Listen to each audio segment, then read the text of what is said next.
और चलिए इसी बीच अब आपको बताते हैं कि सनातन एकता को लेकर, हिंदुओं की एकजुटता को लेकर बाबा बागेश्वर यानी कि पंडित धीरेन्द्र कृष्ण शास्त्री ने क्या कुछ कहा। वो सीधे तौर पर कहते हैं कि 1 करोड़ हिंदुओं को एकजुट होने की जरूरत है। अगर हिंदू बट जाएगा तो फिर दिक्कत होगी। ऐसे में एकजुट होने की जरूरत है, कोई परेशान नहीं कर पाएगा। एक रहोगे तो भागना नहीं पड़ेगा।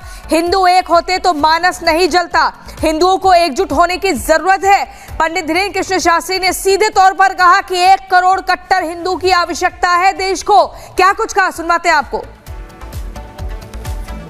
भारत को अगर आईकॉन बनना है तो उसके पहले एआई के बाद एचआई की जरूरत है, और उसका मतलब है 3 रूप में। फर्स्ट ये इंटेलिजेंट हिंदू, एचआई का मतलब इंटेलिजेंट हिंदू हो, एचआई का मतलब बिजनेसमैन हिंदू हो, और एचआई का मतलब यूनिटी में हिंदू हो।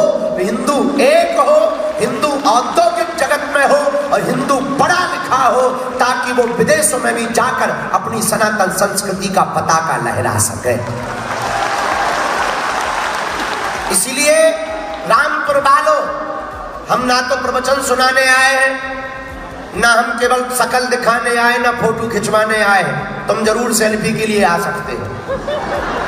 हम सिर्फ एक प्रार्थना करने आए हैं। भैया, लोगों को लगता है कि हम हिंदू मुसलमान करते हैं। सच ये है, हम हिंदू हिंदू करते हैं।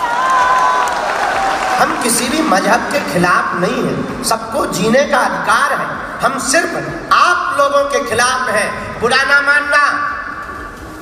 अगर आप लोग जगे हुए होते तो ना प्रवचनों की जरूरत होती, ना हिंदू नेताओं की जरूरत होती, ना हिंदू हिंदू करने की जरूरत होती। आपके सोने का कारण है कि तुम्हारी बेटी आशा आसिया बन रही। आपके सोने का कारण है कि पाल भर में संतों को मारा गया। तुम्हारे सोने के कारण ही तुम्हारे उत्तर प्रदेश में रामचरितमानस को जलाया गया। तुम्हारे सोने के कारण ही 500 सालों तक हमें अपने ही राम के राष्ट्र में राम के लिए कानून की लड़ाई लड़नी पड़ी। भैया, हम किसी के खिलाफ नहीं है, हम तुम्हारे खिलाफ हैं। इस देश में 100 करोड़ हिंदू रहते हैं। 100 करोड़ हिंदुओं में अब 1 करोड़ कट्टर हिंदुओं की आवश्यकता है।